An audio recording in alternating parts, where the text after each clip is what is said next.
अस्सलाम वालेकुम। Welcome to my YouTube channel romantic Urdu novels. कैसे हैं आप सब? उम्मीद है सब खैरियत से होंगे। मैं लाई हूँ आपके लिए आज रखेल नावल का अगला हिस्सा।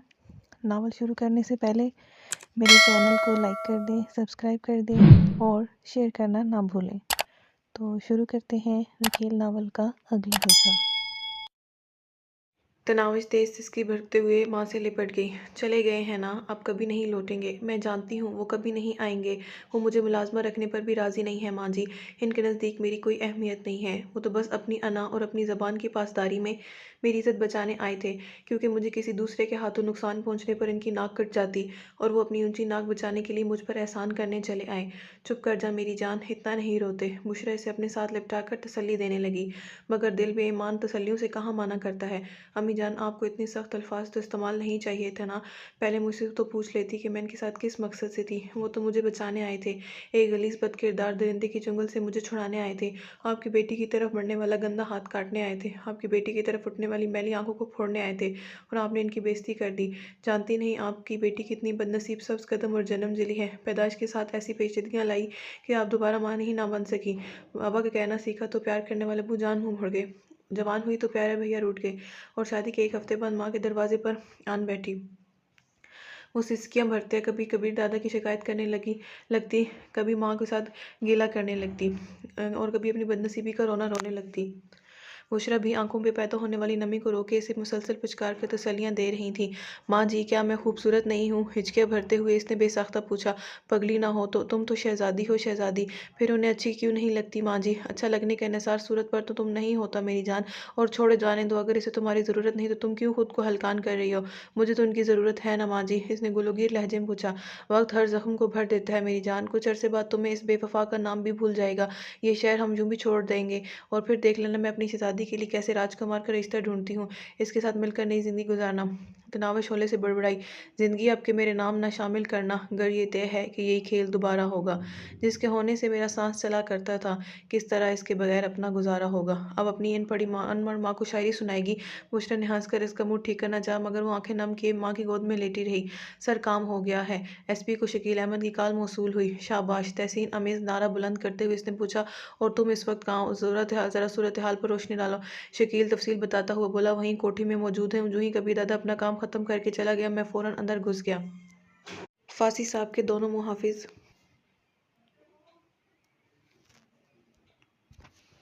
और चौकीदार बेहोश पड़े हैं। एक खौफजदा मुलाजमा थर थर कामती बावर्ची खाने में छुपी है, जबकि फांसी साहब बाकी नहीं रहे। कबीर दादा ने बहुत दरिंदगी का मुजाहरा किया है। इसके दोनों बाजू तोड़ दिए हैं, आंखें फोड़ दी हैं। बेचारी की लाश औंधे मुंह बैतुल खला में पड़ी है। तुम थोड़ी देर वहीं रहो, मेरा एक आदमी आ रहा है, फिर तुम्हारा काम खत्म हो जाएगा और फांसी गैंग का नंबर 2 बनने की पेशगी मुबारकबाद कबूल हो। बहुत बहुत शुक्रिया सर। शकील अहमद खुशी से फूले नहीं समा रहा था। मजीद कोई बात किए बगैर एसपी ने रब्ता मुनक़ता किया और एक दूसरा नंबर मिलाने लगा। जी सर, कॉल फ़ौरन ही वसूल कर ली गई थी। वक्त आ गया है, वह अंदर ही है। बेहोश पड़े मुआवजों से कोई तारुज़ ना करना। मुलाजमा और शकील का टिकट काट दो। ठीक है सर, कहते ही राब्ता काट दिया गया। एसपी घूमने वाली कुर्सी से टेक लगाकर इसकी जवाबी कॉल का इंतजार करने लगा। 10 मिनट बाद इसे इतला मिल गई थी, काम हो गया है। मुख्तसर अल्फाज में कहते ही कॉल कट गई थी। वाह, बहुत खूब। नारा बुलंद करते हुए इखलाक हुसैन का नंबर मिलाने लगा। जी जनाब। इस इखलाक हुसैन की आवाज़ के साथ लोगों का शोर भी सुनाई दे रहा था। एसपी खुशी से चहका, बेचारा फांसी अब इस दुनिया में नहीं रहा। ओ नो, बहुत अफसोस हुआ ये सुनकर। कैसे हुए है सब? इसने दाएं बाएं बैठे आदमी को सनानी के घर से जानबूझकर ऐसे फिक्र अदा किए थे। सारे सबूत खत्म कर दी हैं। फांसी के दोनों मुहावजों को कबीर दादा बेहोश छोड़कर गया है। लाजमन दोनों ने इसकी शक्ल देखी होगी, वही बताएंगे कि ये काम किसका है। तुम बस अहम आदमियों को लेकर मौका पर पहुंचो। ठीक है, कहकर इखलाक हुसैन ने कॉल काट दी। इसके साथ ही वो दोनों हाथों से सर थाम कर बैठ गया। नौशाद और नकीबुल्ला जान इसके दाएं बाएं बैठे थे। क्या हुआ शाहजी? नौशाद अफरीदी ने अनजान बनते हुए पूछा। बहुत बुरा हुआ यार, एसपी ज़मीर हुसैन साहब बता रहे फसीउद्दीन को इनकी औरंगजेब कॉलोनी वाली कोठी में किसी ने बेदर्दी से कत्ल कर दिया। हमें वहीं जाना होगा, चलें। नौशाद अफरीदी फ़ौरन खड़ा हो गया। चंद मिनट बाद सरगोशी में ये बात तमाम गैंग के बड़ों तक पहुंच गई थी। तकरीब को औरतों के हवाले करके वो अपनी अपनी कार में मतलूबा सिमत को रवाना हो गए। पुलिस वाले वहां पहले से पहुंची हुई थी। फसीउद्दीन के दोनों मुहाफिज और चौकीदार पुलिस की हिरासत में थे। एसपी बजाते खुद वहां मौजूद था। इसने तमाम को पहले तो फसीउद्दीन की मसखलाक दिखाई और फिर एक अलहदा कमरे में ले जाकर बोला, नहायत अफसोस से कहना पड़ रहा है कि ये काम कबीर दादा का है। फसीउद्दीन के दोनों मुहाफिज हमें बेहोश पड़े मिले। उन्हीं से पता चला कि कबीर दादा अपने मुहावजों के हमरा वहां आया था। दोनों मुहावजों को भी कबीर दादा ही ने बेहोश किया। ये कैसे हो सकता है? पाशा ने नफ़ी में सर हिलाया। कबीर दादा किसी पर छुप कर वार नहीं करते। पाशा ठीक कह रहा है, मुझे भी ये कोई साजिश लगती है। काशिफ राजपूत ने फौरन इसकी तायीद की थी। क्या बचकाना बातें कर रहे हो यार, एसपी ने मुंह बनाया। दोनों मुहावजों की इतनी जुर्रत के बगैर किसी खौफ के कबीर दादा का नाम बक दे। एक मिनट, मैं दादा से बात करता हूँ। पाशा मोबाइल फ़ोन निकाल के कबीर दादा का नंबर मिलाने लगा।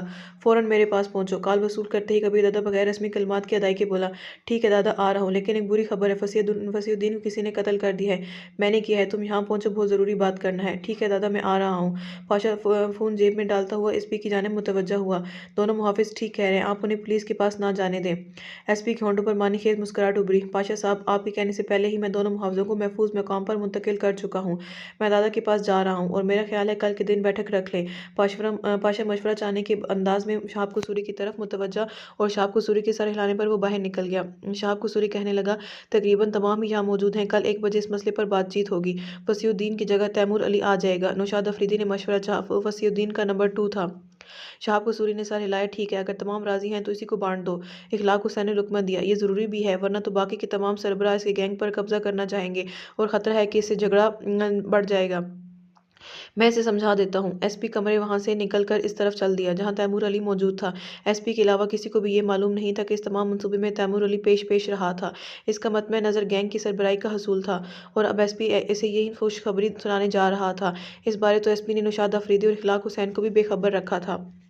कबीर दादा को बेचैनी के आलम में ड्राइंग रूम के अंदर टहलते देखकर पाशा ने समझा शायद वो फसीउद्दीन के कत्ल की वजह से परेशान है।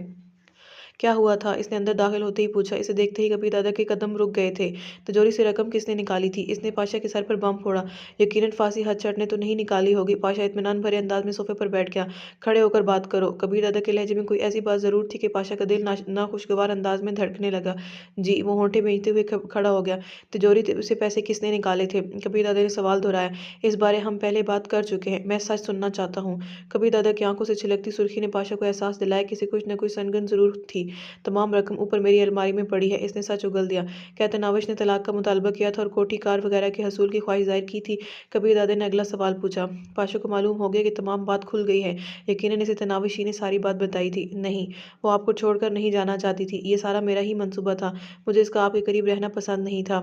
आप भी इसे जान से छुड़ाना चाहते थे। मजबूरन मुझे ये ड्रामा तरतीब देना पड़ा।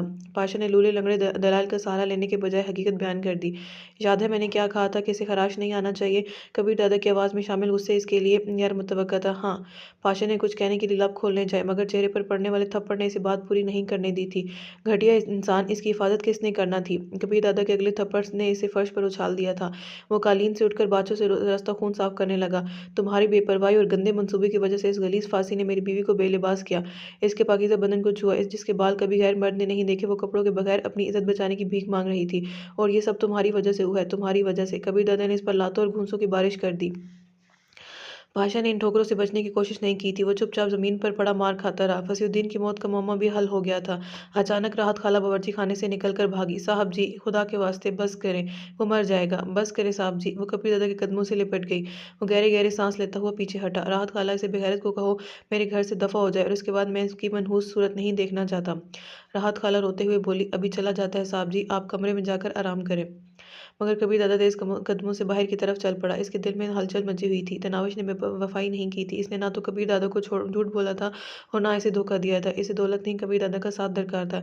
एक दुख देने वाली सोच इसके दिमाग में गूंजी। जाने वो कितनी रोती रही होगी, कैसे मुझे आवाज़ें देती रही होगी, कैसे कैसे सफाइयाँ पेश करती रही होगी, और मैं इस धोखेबाज समझकर कोसता रहा। मर्सिडीज में बैठकर वो बैरूनी दरवाजे की तरफ बड़ा। अजीम इसके साथ जाने को भागा था मगर वो इसे हाथ से वापस जाने का इशारा करके दरवाजे से बाहर निकल गया। ड्राइंग रूम में राहत खाला चीखते हुए मुलाजमों को बुला रही थी। अजीम इस तरह बढ़ गया। वहाँ पाशा को जख्मी हालत में बेहोश पड़ा देखकर वो हैरान रह गया था। क्या हुआ, इसने परेशान होकर पूछा। सीढ़ियों से गिर गए हैं, अब उन्हें कमरे में ले जाना होगा। राहत खाला ने असल बात बताना मुनासिब नहीं समझा था। अजीम बच्चा नहीं था कि इसके झूठ से बहल जाता, मगर इसने कुरेदने के बजाय मुलाजमों को पाशा को उठाने का इशारा किया। थोड़ी देर बाद उन्होंने पाशा को इसके कमरे में मुंतकिल कर दिया। राहत खाला वहीं इसकी ईमानदारी करने लगी। तनाविश के घर के सामने कार रोककर वो चंद लम्हे स्टीयरिंग व्हील पर सर टेके बैठा रहा। तनावश का सामना करते हुए इसे शर्मिंदगी हो रही थी। वो अनजाने में इसके साथ बहुत बड़ी ज्यादती का इर्तिकाब कर बैठा था। वो जो इसे रघु जान से ज़्यादा करीब लगने लगी थी, इसे दुख दे बैठा था। इसके दिमाग में तनावश का आखिरी लहजा गूंजा। आप ठीक नहीं कह रहे हैं। मैं अल्लाह पाक की कसम खाती हूँ, मैंने आपकी तिजोरी को एक बार भी खोल कर नहीं देखा। और मैंने अपने कानों से सुना है जब आप पाशा भाई को कह रहे थे कि किसी भी कीमत पर मुझसे आपकी जान छुड़वा दें। इसी वजह से पाशा भाई ने कोठी वगैरह की बात की थी, लेकिन मैंने मना कर दिया। आप अभी पाशा भाई से तस्दीक कर सकते हैं। कितना नाराज़ और दर्दो गम से भरा लहजा था इसका। जाने वो इस माफ़ करने पर तैयार होती या नहीं। बहरहाल कुछ भी था, वो इससे एक बार माफ़ी ज़रूर मांगना चाहता था। वो कार से उतरकर दरवाजे की तरफ बढ़ा। दरवाजे का एक पार्ट आधा खुला हुआ था। इसके जाने के बाद उन्हें दरवाज़ा बंद करना भूल गया था। माँ बेटी परेशान ही इतना ज़्यादा थी, और परेशानी में ऐसी बेपरवाहियाँ तो हो जाया करती हैं। माँ बेटी रात को चारपाइयाँ सेन में डाल लिया करती थी, लेकिन इस दिन उन्हें यह भी याद नहीं रहा था। कमरे की तरफ जाते हुए इसके कदम मन मन वजनी हो रहे थे। दरवाजे के करीब पहुँचते ही इसकी नज़र तनावश पर पड़ी। वो माँ की गोद में सर रखे लेटी थी। वो गला खनकार कर दरवाजे के अंदर दाखिल हुआ। इस पर नज़र पड़ती ही तनावश उठ बैठी थी। अपनी से आंखों में हसरत भरे वो इसकी तरफ मुतवज्जा हो गई।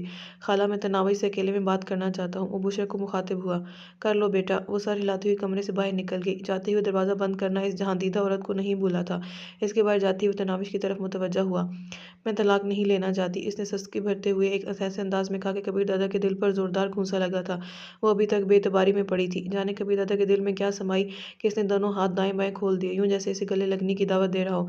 तनावश के चेहरे पर छाई हसरत भरी अज़ियत ने हैरानी और बेपाया खुशी का रूप धारा, और वो चारपाई से उठकर इसके जानिब दौड़ी। अगले ही लम्हे इसका नाजुक मुलायम और खुशबूदार वजूद कबीर दादा की बाहों में था। कभी नहीं दूंगा मेरी जान, कभी भी तलाक नहीं दूंगा।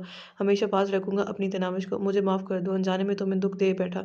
तो मेरा इकरार सुनने की ख्वाहां थी ना। लो, मैं इकरार करता हूँ कि तुम मुझे दुनिया की हर चीज़ से ज़्यादा प्यारी हो, हर शय से ज़्यादा अजीज़, और हर शख्स से ज़्यादा मेरे दिल के करीब हो। तुम चाहती थी कि तुम्हें मोहब्बत भरे इल्काब से पुकारूं, तुम्हें चंदा गुड़िया जानू कहूँ, ऐसे ही पुकारूं, मेरी गुड़िया, मेरी चंदा, मेरी शहजादी। कबीर दादा ने बड़े ज़ोर से इसे अपने साथ भींच लिया था। तुम मेरी गोद में लेटना चाहती थी ना। सारी रात लेटाऊंगा मेरी गुड़िया। तुम मेरे हाथ से पहला नवाला खाना चाहती थी, अब पूरा खाना खिलाऊंगा। तुम्हें मेरी शराब नोशी बुरी लगा करती थी ना। वादा करता हूँ कभी तुम्हारे सामने नहीं पीऊंगा। दूसरी लड़कियों का मेरे करीब आना बुरा लगता था, अब कोई नहीं आएगा। किसी और से मिलने तो दरकिनार किसी और की तरफ देखूंगा भी नहीं। बस एक बार मुझे सच्चे दिल से माफ़ कर दो। माफ़ तो नहीं करूंगी। इसने कबीर दादा की छाती से चेहरा उठाकर इसकी आंखों में झांका। इसकी पुरकशिश आंखों से इस वक्त भी लगातार आंसू बह रहे थे, मगर ये खुशी के आंसू थे। वो अपने लबों से इसके आंसू चुनते हुए बोला, बहुत दुख दिए हैं अपनी गुड़िया को, है ना। वादा करता हूँ अब कभी इन प्यारी आंखों में आंसू नहीं आने दूंगा। मुझे शॉपिंग कराओगे ना, इसने नाज भरे लहजे में पूछा। जिस वक्त कहोगे उसी वक्त ले चलूंगा। साहिल समंदर पर ले जाओगे, रोज़ाना ले जाऊंगा, और तुम्हें पाँव में मोच आने का बहाना भी नहीं करना पड़ेगा। रात को जल्दी घर आओगे। भाड़ में जाए काम, रात को कहीं जाऊंगा ही नहीं। सुबह काम पर जाने से पहले कम से कम 2 घंटे मेरे साथ गपशप करोगे। मैं तो 3 घंटे का सोचे हुआ था। अगर तुम ये चाहती हो तो ठीक है, मर्जी बहरहाल तुम्हारी चलेगी। घर में शराब की बोतल नजर नहीं आएगी। वो सारी बात मनाने पर तुल गई थी। जब नजर आए इसी वक्त तोड़ देना। कबीर कहकर बुलाऊंगी। वो मुस्कुराया, ठीक है, लेकिन कभी कभी तो सरताज कह लोगी ना। हर वक्त कहूंगी कबीर, मेरे सरताज, मेरे मालिक, मेरे साईं, मेरे सब कुछ। कबीर दादा ने इसे बाजू में भरकर ऊपर उठाया और चारपाई पर लाकर लेटा दिया। वो खुद इसके साथ बैठ गया था। अब तो माफ़ कर दिया है ना, सोचूंगी। वो नाज से मुस्कुराई, तो सोचने के लिए कितना वक्त चाहिए। यही कोई 50-60 साल। वो मज़ाहिया अंदाज में बोला, ठीक है फिर मैं चलता हूँ। 50-60 साल बाद आ जाऊँगा तुम्हारी राय लेने। रो दूंगी, इसने धमकी दी। तो फिर माफ़ कर दो ना, ताकि मैं कहीं भी ना जाऊँ। नहीं करूँगी माफ़, और कहीं जाने भी नहीं दूंगी। ज्यादती तो है, लेकिन अपनी मलका का हुक्म टाला भी तो नहीं जा सकता। कबीर दादा ने बेबसी जाहिर की। हाँ हाँ हाँ हाँ। तनाविश के सुरीले कहके से कमरे की फिजा भी गुनगुना उठी थी। मैं भला अपने कबीर से खफा हो सकती हूँ। इसी वक्त दरवाजे पर दस्तक हुई। कबीर दादा फौरन इसे दूर हो गया। बुशरा की आवाज़ सुनाई दी, बेटा खाना तैयार है, और तनाविश ने कल से कुछ नहीं खाया। इसने दरवाज़ा खोले बगैर कहा था। ले आओ माँ जी, मैंने भी नहीं खाया। कबीर दादा ने पहली बार इसे यूं पुकारा था। अभी लाई बेटा। बुशरा की आवाज़ में खुशी भरी थी। मैं तो नहीं खाऊंगी। तनाविश ने इसका मुंह चढ़ाया। कबीर दादा ने कहा, ना खाओ, मुझे तो खिलाओगी ना। यकीन मानो 2 दिनों से कुछ नहीं खाया। क्या, क्यों। वो चीखी तो पड़ी थी, तुम्हारे बगैर सांस लेना दुश्वार हो गया, तुम खाने को रो रही हो। इतनी प्यारी लगती हूँ। इसने हाथों के प्यालों में कबीर दादा का चेहरा भर लिया। नहीं, इतनी से थोड़ी ज्यादा। कबीर, तनावश के लहजे में बिला की चाहत मुअज्जन थी। वो वारफटगी से बोला, जी। और फिर वो मुसलसल कबीर कबीर कबीर कबीर कबीर कहती गई, और वो जी जी जी जी करता गया। दरवाजे पर होने वाली दस्तक ने से उन्हें खामोश कर दिया। बुशरा बेटी के चेहरे पर छाई बेपाया खुशी देखती ही समझ गई थी कि इसने मन की मुराद पा ली है। आप लोग खाना खाएं, मैं 2-3 काम निपटा लूँ। खाने की ट्रेन के दरमियान रखकर वो बाहर निकल गई। वादा भूल तो नहीं गया ना। नवाला तोड़ने से पहले ही तनाविश ने इसे याद दिलाने लगी, और कबीर दादा ने मुस्कुराते हुए नवाला इसकी मुंह की तरफ बढ़ा दिया। खाने के बाद कबीर दादा से बता रहा था कि पाशा ने किस तरह इनके दरमियान गलत फहमी पैदा की थी। भैया को ऐसा नहीं करना चाहिए था। नाराज़ होने के बावजूद तनाविश ने इसे एहतराम ही से पुकारा था।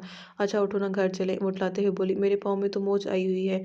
तो क्या? कबीर दादा ने खड़े होकर इसे बाहों में भरना ना करे ना, अम्मी जान देख लेंगी। वो जल्दी से खड़ी हो गई। कबीर दादा मुस्कुरा दिया था। अच्छा अम्मी जान से इजाज़त तुम ले लेना, मुझे तो शर्म आ रही है। बहुत बड़ी बेशर्म तो मैं हूँ ना। तनाविश ने इसे ज़बान निकाल कर चिढ़ाया। कबीर दादा मसनूई संजीदगी से बोला, अच्छा ठीक है, फिर मैं 2-3 दिनों तक बाद तुम्हें लेने आ जाऊँगा। वो चिल्लाई, जान ले लूँगी मैं अपनी, तो फिर पूछो ना, आए पूछ लेती हूँ। वो ये कहते हुए चिल्लाई, माँ जी। हाँ बेटा। वो दरवाजे पर नमूदार हुई। आपके दामाद मुझे अपने साथ ले जाना चाहते हैं। मैंने कहा भी है कि 2-3 दिन माँ जी के साथ गुजार कर आ जाऊँगी, मगर ये नहीं मान रहे, इसलिए इजाज़त दें। वो शरेस की माँ थी, तरकी बितरकी बोली, कबीर बेटे को मैं मना लूँगी, तुम लेटो आराम करो, तंग करने का मौका हाथ से ना जाने देना। मुँह बनाते हुए तनाविश आगे बढ़ी और माँ से लिपट गई। सदा खुश रहो मेरी जान। बुशरा ने इसके माथे पर बोसा दिया और वो कबीर दादा के हमरा चल पड़ी। कार के करीब पहुंचते ही कबीर दादा ने इसके लिए दरवाज़ा खोला और इसके नीचे संभालते ही घूमकर ड्राइविंग सीट पर बैठ गया। रास्ते में एक फूलों मालों के करीब से गुजरते हुए इसने तनाविश के लिए गजरे खरीदे और खुद ही इसकी रेशमी कलाइयों में पहना दिए। तनाविश खुशी के सातवें आसमान पर उड़ रही थी। कबीर दादा से इतनी मोहब्बत मिलने का इसने ख्वाब में भी नहीं सोचा था। घर में दाखिल होकर इसने कार अंदरूनी इमारत के सामने रोकी और नीचे उतरने से पहले बोला, नीचे ना उतरना, मैं खुद तुम्हारे लिए दरवाज़ा खोलूंगा। इसकी आंखों में आंसू आ गए थे। इतनी मोहब्बत ना तो कबीर, ऐसा ना हो संभाली ना जा सके। तुम नहीं जानती, तुम्हारे बाद ये दिल किन हसरतों का शिकार रहा। मैं तो इसे अपने तई तुम्हें हमेशा के लिए खो चुका था। अब इतनी आसानी से वापस मिल गई हो तो कुछ नखरे तो उठाने दो ना अपनी लाडली बीवी के। ये कहते ही वो नीचे उतर गया। तनाविश मोहब्बत पाश नजरों से इसकी तरफ देख रही थी। कबीर दादा घूमकर दूसरी तरफ आया और दरवाज़ा खोलकर इसे बाजू से पकड़कर नीचे उतरने में मदद देने लगा। तनाविश की आंखों में अपना दुल्हन बनकर आना घूम गया जब इसकी तरफ देखे बगैर कबीर दादा अंदर की जानिब चल पड़ा था। और फिर इसके ख्वाबगाह में दाखिल होने के बाद इसे कबीर दादा की सख्त बातें सुनना पड़ी थी कि वो इसके आदमियों के सामने रोमांस ना झाड़ा करे। आज वो अपने मुलाजमों के सामने ही इसके नाज नखरे उठा रहा था। वो नज़ाकत से बाहर आ गई। अगर कहो तो मैं फ़ौरन मान जाऊंगा कि तुम्हारे पाँव में मोच आई हुई है, मुझे लाज आएगी। इसने हया से आंखें झुका ली। बस सारी मस्तियाँ और तेज तरारी खत्म हो गई। कबीर दादा ने मुस्कुरा कर इसका हाथ थामा और साथ चलाकर कमरे में ले जाने लगा। तनाविश गोया हवाओं में उड़ती हुई इसके साथ बढ़ गई। ख्वाबगह में दाखिल होते ही वो चीख ही तो पड़ी थी, ये क्या? वो चारों तरफ बिखरे सामान को देखते हुए कबीर दादा की तरफ मुतवज्जो हुई। वो इत्मीनान से सोफे पर नशिस्त संभालते हुए बोला, तुम्हारे बगैर अपनी यही हालत। ये था हमारा आज का नावल। उम्मीद है आपको पसंद आया होगा, अच्छा लगा होगा। अपने ख्यालात का इजहार ज़रूर करिएगा और मेरे चैनल को लाइक, सब्सक्राइब और शेयर करना ना भूलिएगा। जल्दी हाजिर होंगे अगले हिस्से के साथ। तब तक के लिए अपना बहुत सारा ख्याल रखिएगा। अल्लाह हाफिज़।